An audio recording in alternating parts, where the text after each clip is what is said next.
While stopped at a gas station, 20-year-old Sean Foster was viciously attacked by 5 gang members just because he had blue and red stripes on his car. When he finally stumbled into his house, beaten and bloody, Sean's father became so enraged that he loaded up 2 guns, a .357 and a .44 Magnum, and went looking for his son's attackers. He had enough bullets for all 5. I am that angry father. Fortunately, I did not find those young men who beat my son, because our lives would have been ruined if I had. My son is fine, and I've gotten rid of my guns, but I'm still angry about what's happening on the streets.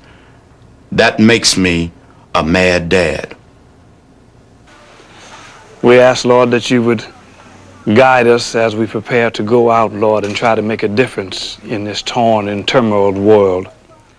John Foster turned his anger into a group called Mad Dads. Several nights a week, these men gather to take back the streets of Omaha. Forever, amen. Amen. Bless you. All right, let's do it, gentlemen. Time to go! For the last 5 years, Mad Dads have made themselves available late at night to teens on the street. No one has gone into their arena because it's a night culture that no one wants to deal with. They're glad that we're out there. They like the idea of fathers listening and responding with understanding. That had never been done before. You describing the problem. Tell me what you want to do to be part of the solution.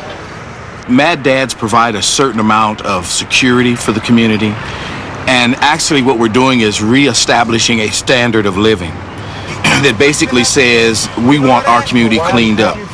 How do you feel about brothers standing on the corner selling other folk crack and stuff like that? I don't do it. No, we know that. And I'm about to tell y'all something now. People is thinking about survival. We are saying what everyone knows needs to be said, and that is it's wrong to shoot and kill, it's wrong to kill your brother, it's wrong to be out selling dope, and then saying you don't want anybody to sell it to your family members, but you're selling it to somebody. I mean, we have to confront these people all the time. If you sell crack all day so that you can have money to eat, do you know that you're killing somebody to do that? Hey, I'm gonna put it like this. Do you know that? Man, do you know that? Hold on. We are out there trying to make a difference in the community by talking to young people, being role models, examples, trying to set a standard of what a community should be about and what the men of the community should be about. Hey, well, you talk to them people doing it. I understand that. Because that's why we can't wait for the state to build a new prison. Because what that means is we're willing to sit by and wait to accept additional victims, additional crime. That's crazy. The Mad Dads also take their message behind prison walls to the men who victimize their own neighborhoods. The statistics are showing across the country the sheer numbers of fathers who are in jails and prisons across this country today. And so it makes perfect sense that we go in and start talking to these guys before they come out to let them know the streets are changing. We're doing some things in the community today that's going to prevent young people from following your footsteps. Now, as you come out, you need to understand that we're going to do everything we can to send you back here if you don't understand what's going on these streets and join in an effort to make a difference in a positive way. How many of you in here have children? Okay. Part of what we're trying to do is take care of your kids while you're in here. Our job is to make sure that the mothers who we feel that the women in our community are the greatest folks there ever was. We don't pull this rap mess where we're cussing them out and calling them bitches and all that kind of stuff. That's ridiculous. These are the mothers that are taking care of our children while we have been absent for whatever reason. Just because a life deals you some cards don't necessarily mean you have to play. We grew up in that kind of environment. But you got 2 boys in the housing projects. One make it out and one don't. Why? You know, if it was just totally no hope at all, everyone would be like that.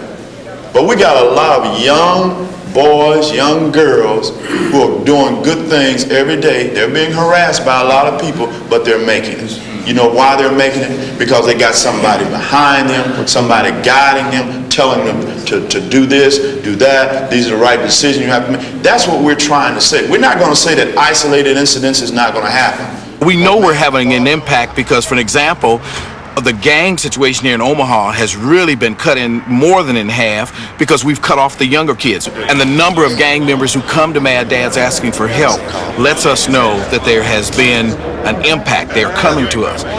See you when you get out of here. All right. Okay. In the 5 years since it began, the face of Mad Dads has changed dramatically. Once primarily a group of African-American fathers, it now includes thousands of dads of all races reaching out to teenagers across America. It's something that we should have been doing a long time ago. But nevertheless, we've started now, and we've put a name to it. It's Mad Dads. Now, one of these days, I hope in our lifetime, we can change this to Glad Dads, because all over the country, all fathers will be doing what they're supposed to do. But until then, we're going to be Mad Dads.